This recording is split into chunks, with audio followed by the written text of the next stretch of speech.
You think you are brave until you hear a floorboard creak at 3 in the morning when you know for a fact you are home alone. Most people claim they love horror stories, but they usually stop listening the moment the lights go out and the shadows start moving. I am putting my own nerves to the ultimate test today by reading the absolute darkest stories ever shared on the internet to see if I can stay calm. I have gathered a list of tales that have kept thousands of people awake at night, ranging from creepy urban legends to real-life police reports.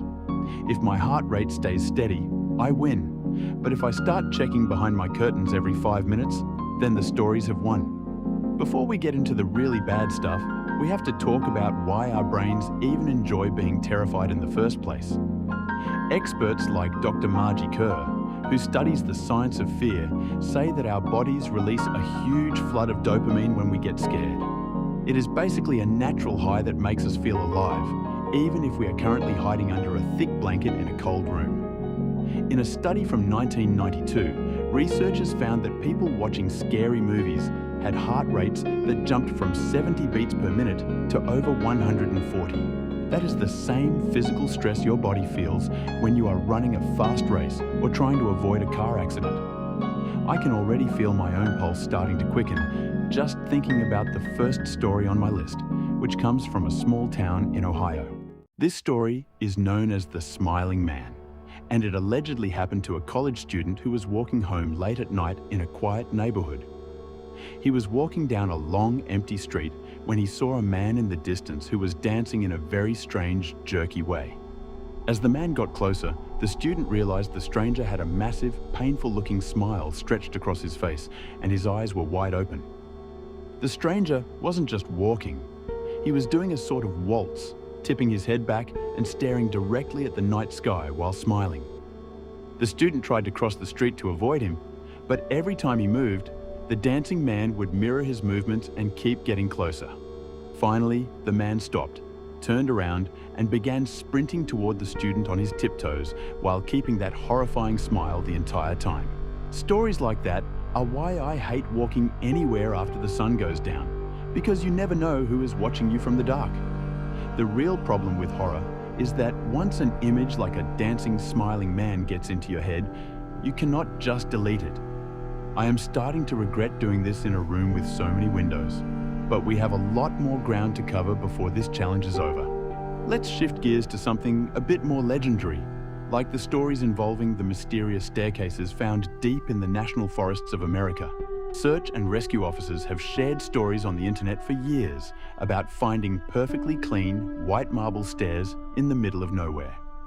There are no houses nearby, no ruins of old buildings, and no reason for a set of stairs to be sitting 10 miles away from the nearest road.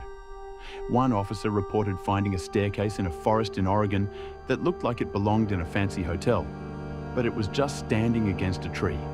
The weirdest part is that senior officers always tell the new recruits to never, under any circumstances, go near or climb those stairs. They say that people who climb them often disappear or come back feeling like something is missing from their very soul. It makes you wonder what kind of strange things are hiding in the woods that the government might not be telling us about.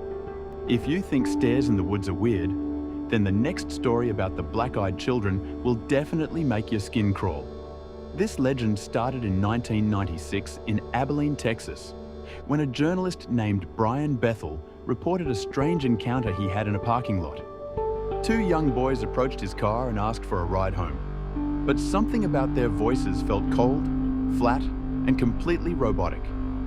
When Brian looked into their eyes, he realized there was no white part and no color at all. Their eyes were just solid, bottomless pits of black. He felt a wave of pure, primal fear wash over him and managed to drive away before the boys could pull on his locked door handle. Since then, hundreds of people around the world have reported these kids knocking on their front doors late at night, asking to be let in.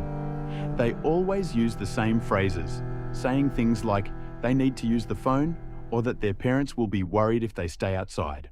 I have a rule in my house that if I don't recognize the person at the door after 10 p.m., I am not even looking through the peephole. Now, I want to share a story that is supposedly a true account from a man who worked as a night shift security guard at an old hospital. He was sitting in the surveillance room at 2 in the morning when he saw a woman standing at the end of a long, dark hallway on the 4th floor. The problem was that the 4th floor had been closed for renovations for over 6 months, and all the doors were supposed to be chained shut. He watched the monitor as the woman slowly turned toward the camera, and he realized she didn't have any facial features at all. He ran up the stairs to check the hallway, but when he got there, the chains were still on the doors and the hallway was totally empty. When he went back down to the security room to check the recording, the footage showed him walking right past the woman, but he hadn't seen her. That is the kind of stuff that makes me want to quit my job and move to a farm where there are no buildings older than 5 years. I am starting to feel that heavy sensation in my chest now, which is exactly what happens when your brain enters the fight or flight mode. My palms are a little sweaty, and I keep thinking I hear something moving in the kitchen, even though I know the cat is sleeping in the other room. This is the peak of the challenge, where the stories stop being fun and start feeling like they are actually happening right behind me. We cannot stop now, because I saved the most famous and possibly the most disturbing internet story for the very end of this video. It is called the Russian sleep experiment, and while most people say it is just a story, the details are so graphic they feel way too real. The story says that in the late 1940s, researchers kept 5 prisoners awake for 15 days using an experimental gas in a sealed chamber. By the 9th day, the men started screaming until their vocal cords literally broke, and then the room went completely silent for days. When the researchers finally opened the room, they found that the prisoners had done terrible things to themselves because they refused to go to sleep. They claimed they didn't want to be free anymore. They just wanted the gas to stay on, so they could stay awake forever. It is a terrifying look at what happens to the human mind when it is pushed past the breaking point by science and total isolation. I think I've reached my limit for today, because my heart is pounding and every shadow in this room is starting to look like a person. Handling these stories is a lot harder than it looks when you are actually paying attention to every creepy detail and vivid description. I didn't scream, but I am definitely going to be sleeping with the lights on tonight and maybe checking the locks on my front door twice. Horror stories remind us that there is a big, dark world out there full of things we don't understand. And that is what makes them so powerful. If you enjoyed testing your nerves with me today, you should click on the next video to see if you can handle even more scary content.